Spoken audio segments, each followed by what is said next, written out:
Public pressure continues to build in the case of Henry Nowak as more details begin to emerge. In an emotional and deeply personal moment, Henry Nowak's father made a brave public statement outlining what he says happened. I am Henry Nowak's father.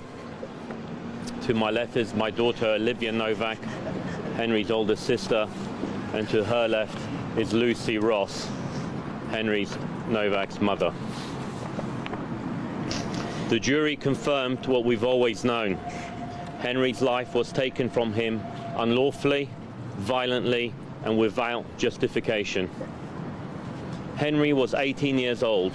He was kind, ambitious, loved and full of promise. He had his whole life ahead of him, a degree to finish, places to see, and a future to build. That future was stolen from him, and no verdict or sentence will ever give it back. Henry did nothing wrong. He was one of the kindest, friendliest, and most inclusive people you could ever hope to meet. He was amazing in every way. On the 3rd of December last year, Henry was walking home from a night out with his university football teammates when he encountered Vikram Digwa, a man openly carrying a large knife on the streets of Britain. That knife was used to take Henry's life. He should have been safe walking home. Instead, he became another young life lost to the brutal reality of knife crime in this country. Henry had been stabbed multiple times, and as his chest filled with blood, he tried to escape. He was chased, abused, and filmed by Vikram Digwa and others. When police arrived, Henry was lying on the floor, barely able to sit up and plainly in severe medical distress. With his final words, he told officers that he could not breathe. He told them he had been stabbed. In fact, Henry told officers that he could not breathe 9 times. He told them he had been stabbed 4 times. The response from one officer was, "I don't think you have, mate." The police have said they were misled by the murderer and that the scene when they arrived was complex. Unfortunately, it seems to us the truth is much simpler. The police were told by our son himself and by a member of the public who called 999 that they heard someone shout that they had been stabbed. But the police did not believe them. Henry was pulled across the gravel, his hands forced behind his back, and he was placed in handcuffs. Instead of being treated as a dying victim, police formally arrested Henry for assault and read him his rights. That was the last thing he heard. Henry did not die with dignity. He did not die with the care he deserved. He lost consciousness before anyone believed him. Let me be absolutely clear. We hold Vikram Digwa solely and 100% responsible for the brutal murder of our son. But Henry should not have died on the streets of Southampton in police custody. The way he was treated was inhumane and degrading.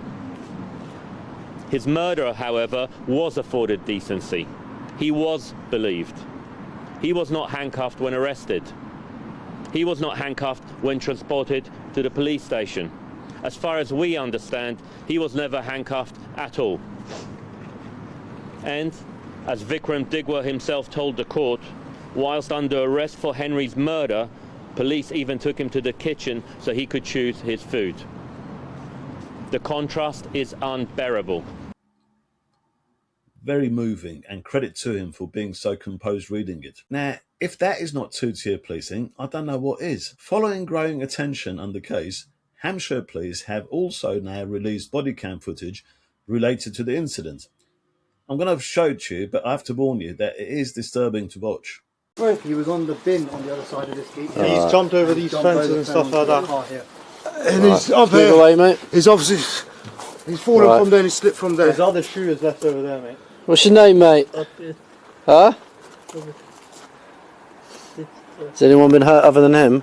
Yeah, me. He's grabbed He's grabbed my brother, he's took my turban off, started grabbing my head. Are you injured? Yeah, I've got swollen eye, little bruise. Alright, just step back a little bit for me. Someone flag these down. Got this stabbed. Right, let's get you out of there, shall we? I was in bed asleep. Whenever we just find out there, look, someone's attacked me. I can't breathe. Grab his other arm. So I've just come running, we only live on St Denny's Road. Come running around the corner. What's happened to you, alright? Been stabbed. You've been stabbed? Whereabouts? Don't think you have, mate.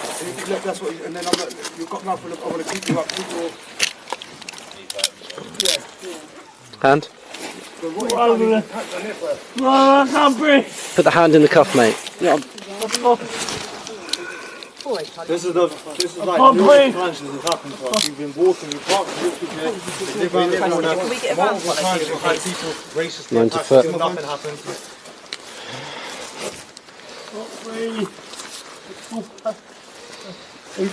He's saying he's been stabbed, so Where let's is it just you check think you've him. been stabbed? In the face? Oh no, but we have to check, don't we? Right. In the face? Just get these to back off, get their details and that, and I'll keep hold of him. Should we Right, keep you on your side, mate. You better retrieve then. So, yeah.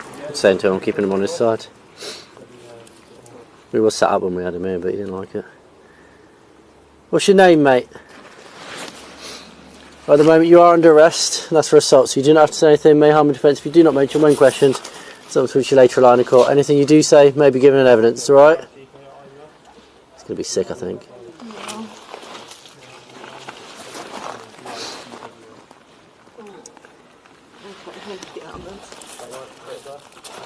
What's his name? So I just want you to call it. Yeah, we've got this male, he's just- been beat up. Are we able to get an ambulance, please? His pupils aren't even reacting.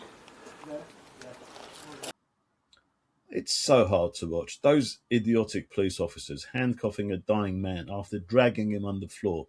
Really heartbreaking. The public pressure has finally made Prime Minister Keir Starmer to finally break his silence and say something about the case of Henry Nowak. He posted this on X. Keir Starmer posted on X, "This an awful, shocking case. Henry's loved ones have gone through the trauma of a long trial and endured Henry's killer making up appalling claims about their son, who was thoughtful, kind and deeply loved. It is right that the IOPC, the body that investigates police conduct, is investigating the police's response to his senseless murder, and we must end the cycle of tragedy by tackling the horror of knife crime. Henry's family, friends, his university and city of Southampton will continue to feel his loss, and our thoughts will always be with them." No. I don't think that's good enough, and I think it's a bit late, but it's still better than nothing, I suppose. But he still hasn't kneeled or explained why he was so compelled to kneel for George Floyd and not for Henry Nowak so far. And on that topic, questions are now being raised about the wider public and political response. Many are asking, where are the politicians, celebrities and footballers who were jumping on the bandwagon with their performative movements and publicly take a knee in solidarity with the serial criminal George Floyd who died in America? Why, some ask, is there not a similar level of reaction and visibility for Henry Nowak, described as a young, loving student with a promising future ahead of him? Did you also know that the police had taken Henry's phone and his father's phone in their desperate attempt to find some racist comments on their phones? Sick, isn't it? Our police and the top management who push in this warped political correctness have just lost the plot. Matt Goodwin from the Reform UK party made a good point. He said on X, 6 years ago, the House of Commons and the House of Lords held a minute silence in memory of George Floyd, career criminal in America. They then debated race and policing.